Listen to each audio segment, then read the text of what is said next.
Hey, welcome to my channel. My name is Carter. I love talking about movies, comic books, superhero movies, and horror movies. Oh, goodness.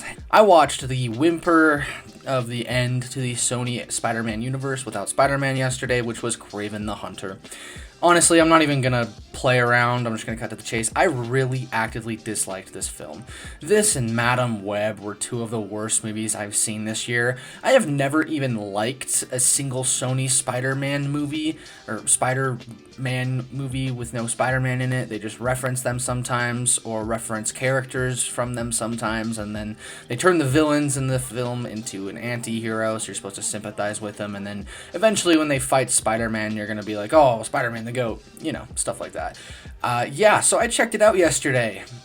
Did not like it at all. Honestly, I think when I'm usually doing these reviews, I do a good mixed negative. As far as the good, a little bit of the action I thought was interesting. There's some cinematography in here that I thought was very well done. Some shots look great. There's a shot that I really liked where Aaron Taylor-Johnson's running towards a winter storm, and it just looks really cool. I just thought that looked cool. And that's about it for my positives. Going on to my negatives, I really did not care for this film whatsoever. I thought that this film really was just another Sony lazy cash grab, in my opinion.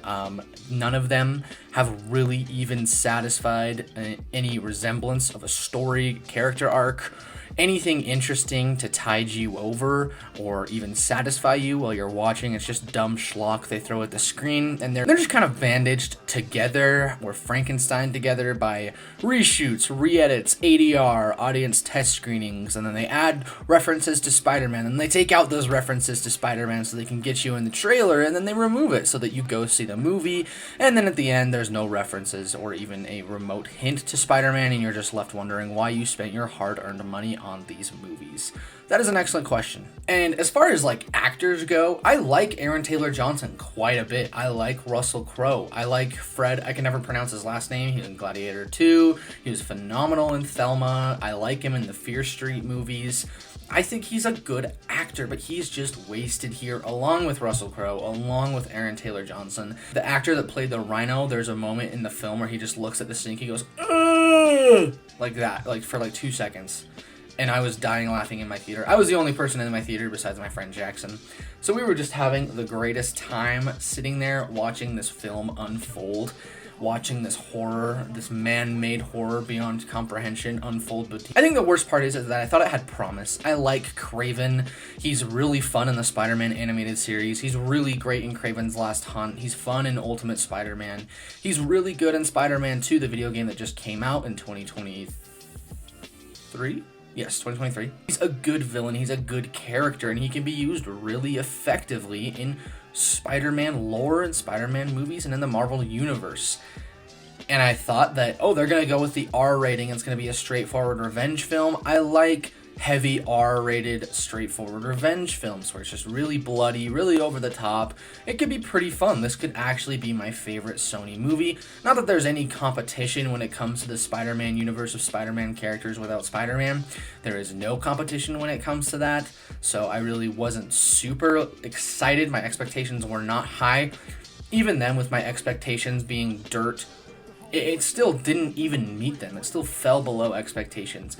Madam Web was so bad that it was entertaining. This is so bad it's just boring most of the time.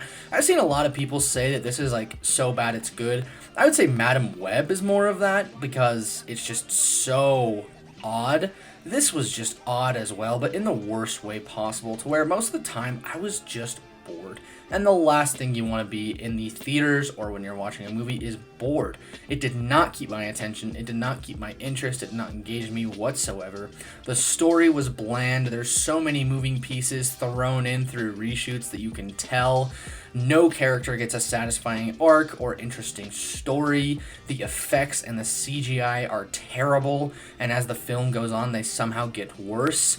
The first act starts out with an action sequence and then takes like a 25-minute break to have the most ridiculous origin story ever, and it's like the origin for Catman. Yes, Catman from the DC universe. and it doesn't even resemble that much of Kraven, and it's goofy, it's not fun, it just feels like a chore to watch. Whereas some 2000s Marvel movies such as Daredevil or the Ghost Rider films are so bad that they can be kind of enjoyable at some points, this doesn't have any semblance of enjoyment, it's just a chore to sit through and watch. I went hoping that I could have at least a little bit of fun. This is something I'd never watch again. I'm trying to watch like every Marvel movie, every superhero movie. There's some that I will be content watching just once. This is one of them.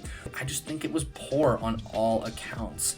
And that really bums me out because I thought that this could be somewhat entertaining, somewhat interesting, and somewhat engaging. So, all in all, everything you've heard about Kraven the Hunter is sadly true.